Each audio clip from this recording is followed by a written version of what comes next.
Well, today, as we mentioned, marks the 80th anniversary of the liberation of the Nazi German concentration and extermination camp Auschwitz, where over 1 million people were murdered, most of whom were Jewish. Joining us now to reflect on what this day means to so many people is Dana Arschin, a storyteller with the Holocaust Memorial and Tolerance Center of Nassau County. Dana, good to see you.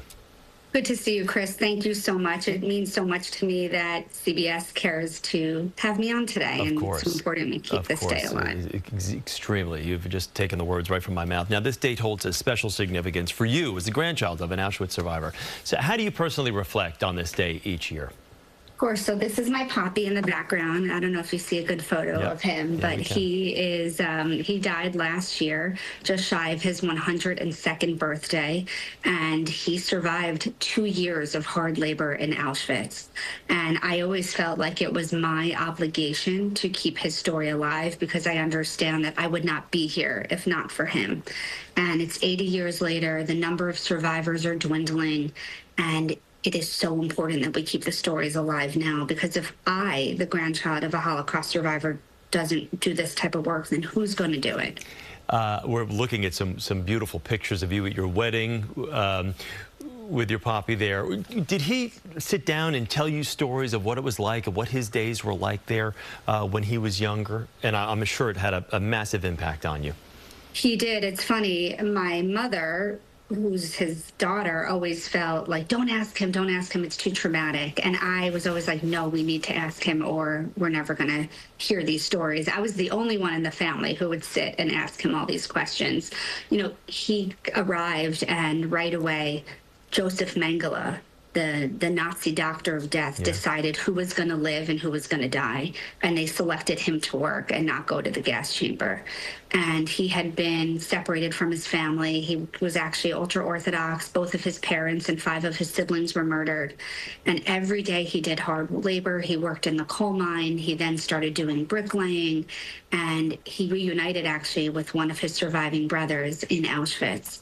And he tells me of the horror of every day, but he also tells me of seeing his brother, and they made a pact that they were going to live to survive so that they could tell not only the horrors of what happened, but because they deserved to have a life after that. I assume it goes without saying, we're looking at pictures of him, and he is obviously a hulking human being. He looks like, you know, Arnold Schwarzenegger. Not only just the physical strength, but just the mental strength that he must have had. I assume this is probably the strongest person you've ever come across in your life. Oh, you have no idea. And thank you for saying that, because as he got older, he loved showing everyone those pictures of him in his Speedo bathing suit. I'm not sure if that's the one you saw. But he was, until he died at 100 and nearly 102, he was with it mentally and physically. You know, I interview, actually, I should tell you what I do for HMTC. We're this incredible Holocaust Memorial Tolerance Center on Long Island in Glen Cove. We educate tens of thousands of students every single year, including law enforcement and nurses as well, because they all had such a role during the war and their responsibility. But you talked about my poppy being so strong. At HMTC, I interview survivors in person every single week, about 100 in just the past 2 years. And I create documentaries on their lives. And I've found that there, in my own personal opinion, there are 3 reasons why camp survivors survived. Number 1 was pure luck. You arrived at the camp and you happened to be fit enough and chosen for work, or you're the right age, the right gender. Okay. Number 2 is wit. Every day you made a decision. Some people chose to run to the electric fence and take their own lives. Other people chose to fight back against the Nazis. Every day my poppy chose to keep his head down and work hard and survive. Number 3 is pure genetics. He was on the death march as liberation was approaching, and the winter of 1945, with barely anything on. He was wearing pajamas and wooden clogs with no socks, and he somehow survived that after having no food, no drink. And he said people were dropping like flies, dying of frostbite. So it is absolutely incredible. He is my hero, and I'm so grateful that you let me recognize him and remember him. It's the stories, when you hear them, are so impactful. I remember when I was a teenager watching a movie, Escape from Sobibor, and there's very few movies in my life have had such a lasting impact as I've gotten older. I was 17, I'm 54 now, and I still remember this movie, seeing it for the first time like it was yesterday.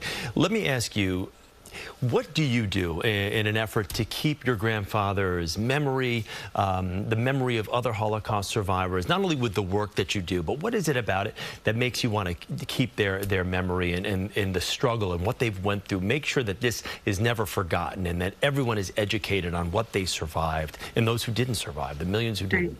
So a few things that I do. Well, one, you said it, it's this work. Not only do I interview survivors, but I blast these stories all over social media. On Instagram alone, my Holocaust short documentaries are getting almost 100,000 views, or sometimes more, just as a way to educate people. But me personally, I'm not Orthodox the way my grandfather was, but I have this strong understanding that he and so many others were murdered just for being Jewish. So I try as hard as possible to keep as many traditions as I can alive. I started lighting Shabbat candles and inviting families into my home for Shabbat. We're very traditional with some of the holidays. And for me, that's my way of saying they didn't just die for no reason. Their descendants are now working hard to keep all their legacies alive. Dana, thank you so much. We appreciate you coming. I know this is not easy, even though you do this every day, talking with people about this. I know it's tough to remember what your grandfather went through, but I really appreciate it. We thank you. And CBS Evening Newscast, actually CBS New York is having me on a different segment tonight with one of our survivors. Well, so you're fantastic on television. We should have you on all the time. You're incredible. Thank you so Dana. much. We appreciate it. Take Storyteller with the Holocaust Memorial Intolerance Center of Nassau County.